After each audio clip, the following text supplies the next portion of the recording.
sejahtera buat kita semua. Perkenalkan, saya Supriyati Sama dan Fitria. Kami berdua mahasiswa FPL Fakultas Psikologi dari Universitas Buana Perjuangan Karawang. Hari ini akan membahas tentang masalah gangguan kepribadian NPD. Sudah hadir bersama kami narasumber Bapak Dr. Muhammad Daniel Umar SPKJ MKes. Beliau adalah psikiater pada Rumah Sakit Jiwa Dr. Soeharto Herjan, Jakarta. Assalamualaikum, selamat siang dok. Ya, selamat siang Bu Yati, apa kabar? Alhamdulillah. Ya. Terima kasih. Ada apa ini, mau ngapain? Ini ada kami ingin bertanya tentang masalah gangguan kepribadian narsistik yang dijelaskan dalam DSM-5 PR atau PPDGJ. Menurut dokter barangkali. Jadi terima kasih. Assalamualaikum warahmatullahi wabarakatuh. Selamat siang, salam sejahtera buat kita semua ya. Di sini kita sedikit menyinggung tentang apa itu NPD atau narcissistic personal disorder ya. Jadi semacam gangguan kepribadian narsistik ya. Sebagaimana ketahui secara umum bahwa narsis itu kan kayak dia mau hebat sendiri, menang sendiri, yang lain itu tidak ada apa-apanya gitulah ya. Kurang lebih gitu ya. Simpelnya dulu ya. Terus kemudian dari kira-kira definisi dari PPDGJ itu di sini kan dikatakan bahwa dia merasa penuh peningkatan rasa percaya diri yang berlebihan ya, kemudian merasa bahwa keyakinan dirinya itu istimewa ya, jadi dia merasa lebih penting daripada orang lain gitu ya. Kemudian dia merasa butuh kebutuhan yang besar untuk mendapatkan perhatian, jadi dia mau dikagumi sama orang ya gitu. Kemudian juga sayangnya dia itu adanya kurang empati ya, sehingga dia kesulitan untuk mengenali atau peduli terhadap perasaan orang lain. Jadi dia mungkin mau dimengerti, tapi dia mungkin tidak mau mengerti orang lain, kurang lebih gitu. Kemudian ada juga perasaan iri ya, orang ya. Kemudian keyakinan bahwa orang ini pada sesuatu hal yang jadi terkait dirinya gitu. Jadi dia merasa bahwa orang lain itu iri pada dirinya gitu kan. Jadi dia seperti itu gitu. Karena dia merasa orang yang paling berharga, orang yang paling berlebih seperti itu. Namun kalau menurut diagnosis daripada DSM ya, DSM 5 TR, jadi di sini dia dikatakan ada suatu pola yang grandiositas, jadi perasaan yang penuh, yang meresap dengan adanya fantasi dan perilaku. Kemudian juga kebutuhan akan kekaguman, dia ingin mau dikagumi, kurang lebih sama tadi. Kemudian hanya memang dia kurang empati, di mana bisa saja dimulai sejak awal masa dewasanya. Kemudian juga hadir dalam berbagai konteks seperti yang ditunjukkan di dalam beberapa hal di bawah ini ya. Misalnya dia merasa memiliki rasa penting ya, dirinya berlebihan ya, melebih-lebihkan prestasi bahkan dirinya gitu ya. Kemudian dia ingin ada semacam pengakuan sebagai sesuatu yang superior padahal tanpa prestasi yang sepadan ya. Kemudian juga berikutnya bahwa dia ini disibukkan dengan fantasi-fantasi yang kayak kesuksesan, kekuasaan ya, kecemerlangan. Kalau dia wanita dia cantik, kalau dia seorang laki-laki dia kegantengan gitu. Kemudian ada juga merasa cinta yang tidak terbatas gitu ya. Kemudian juga dia merasa bahwa dirinya istimewa ya dan unik, hanya dapat dipahami atau harus bergaul dengan satu orang-orang yang istimewa dan mesti yang berstatus tinggi seperti itu. Kemudian juga bahwa orang yang NPD ini sama ya, juga membutuhkan ya kekaguman orang lain, dia mesti dikagumi. Kemudian dia merasa hak, itu harapan kadang-kadang tidak masuk akal gitu, kemudian akan perlakuan yang sangat menguntungkan, maunya dia menguntungkan bagi dia gitu kan, tapi dia tidak memikirkan orang lain seperti itu. Jadi itu kurang lebihnya menurut kriteria diagnosis daripada PPDI J3 dan DSM 5 TR ya gitu. Ya. Apa perbedaan antara sifat narsistik Ya. dan gangguan kepribadian narsis? Jadi yang normal sama yang terganggu. Ya, ya namanya gangguan ya, dia merasa kepentingannya dia sendiri saja gitu kan, tidak melihat kepentingan orang lain seperti itu ya.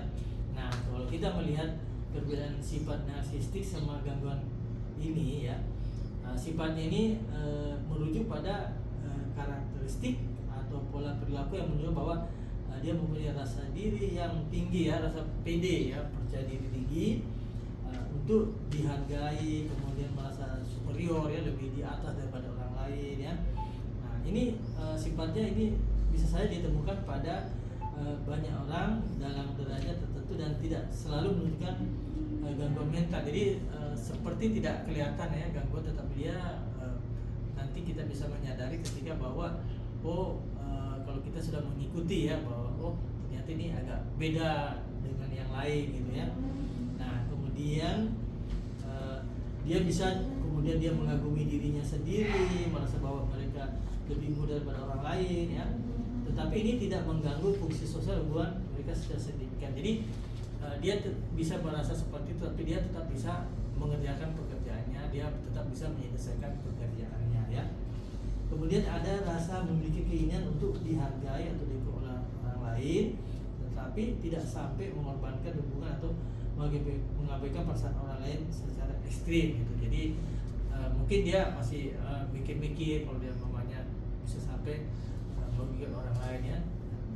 Kemudian mengutamakan kesuksesan dan pencapaian pribadinya ya, namun tidak sepenuhnya terobsesi dengan penghargaan atau pengakuan dengan orang lain. Jadi ini memang tergantung lagi pada kondisi. Ini kan sifat ya, sifat beda dengan misalnya nanti kita kalau mencoba untuk men-breakdown tentang adanya gangguan kepribadian narsistik ya.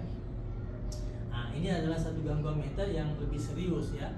Jadi tadi kalau sifatnya itu masih kurang lebih masih bisa dia memahami, tetapi ya masih ada toleransinya. Tetapi kalau nanti dia tidak ada toleransi lagi gitu ya. Nah, punya rasa diri yang berlebihan, kemudian sangat besar untuk dia dihargai atau dikagumi ya. Kemudian dia juga jadi kurang empati, kemudian dia ada eksploitasi interpersonal ya, jadi memanfaatkan orang lain untuk mencapai tujuan pribadinya dia begitu. Kemudian ada kecenderungan untuk merasa terancam atau marah jika mereka tidak mendapatkan apa yang diinginkannya seperti itu ya. Kurang lebih seperti itu untuk perbedaan sifat dan gangguan kepribadian. Ya. Dan pada prinsipnya berarti sifat narsistik masih bisa ditolerir, sementara gangguan kepribadian itu lebih merugikan orang lain ya, bisa baik Dok, terima kasih. Selanjutnya mungkin saya ingin bertanya Dok, apa kira-kira faktor penyebab utama dari gangguan ini menurut Dokter? Ya, sebenarnya namanya penyebabnya ya, segala hal itu biasanya memang ada kadang-kadang tidak diketahui sampai yang diketahui ya. Nah, ada yang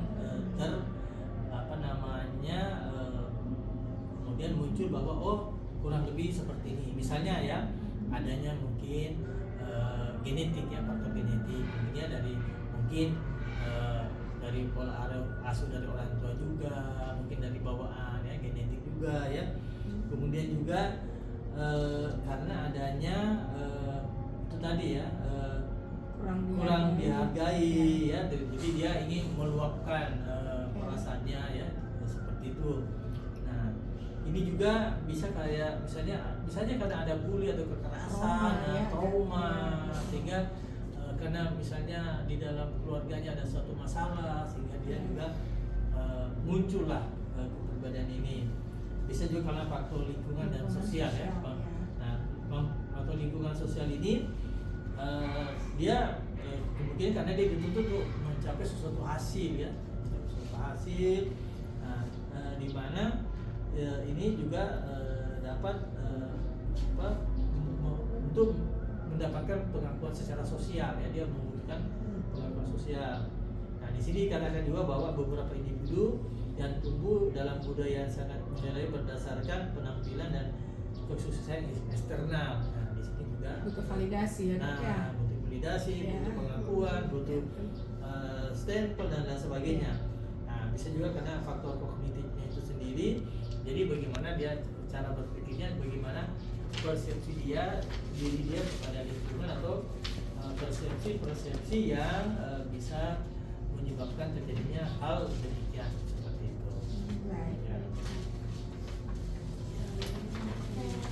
Ya. Selanjutnya, Ya. mungkin Ya. saya akan bertanya Ya. apakah ada pengalaman Ya. praktek dokter untuk Ya. menangani Ya. pasien dengan gangguan MTD ini, Dok? Ya. Di rumah sakit ini. Ya, memang biasanya kita itu ketika kita berbicara, wawancara dengan klien atau pasien itu, kita memberikan kebebasan berbicara. Pokoknya punyanya dia semua lah. Nah, kita bisa lihat di situ, saya kok merasa tidak dihargai, saya kok merasa saya sudah banyak pengorbanan, gitu ya. Jadi memang harus ada semacam kebebasan dia berbicara biar dia leluasa, jadi tidak dibatasi dulu gitu kan. Nah, jadi misalnya ada dia menunjukkan penerimaan, ada juga penolakan dan lain sebagainya ya, ada kontradiktif di dalam dirinya, di mana dia merasa bahwa ini sesungguhnya saya lah sebenarnya yang menjadi semua ini jadi berhasil gitu dan sebagainya gitu kan. Nah, kelihatan dari situnya ya, dia masa dia paling besar, dia paling ingin diperhatikan ya begitu.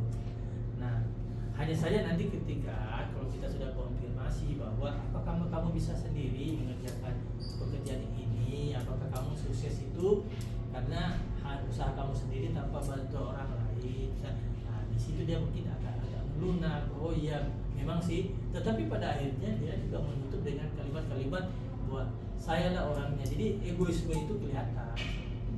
Ya. Oke. Mungkin bisa dokter bagikan sedikit studi kasus Ya. tentang pasien yang mungkin yang pernah Ya. tanpa perlu menyebutkan identitasnya. Ya, jadi kalau studi kasusnya itu Ya. ada memang kondisi-kondisi yang sifatnya sudah terjadi ya, kemudian seorang wanita usia kurang lebih 40-an ya, kemudian merasa tidak nyaman di dalam keluarganya, terutama mungkin dengan pasangan hidupnya sendiri ya. Dia merasa perannya berkurang, peran-peran itu merasa diambil oleh pasangannya, kemudian dia merasa saya kehilangan peran di dalam keluarga itu.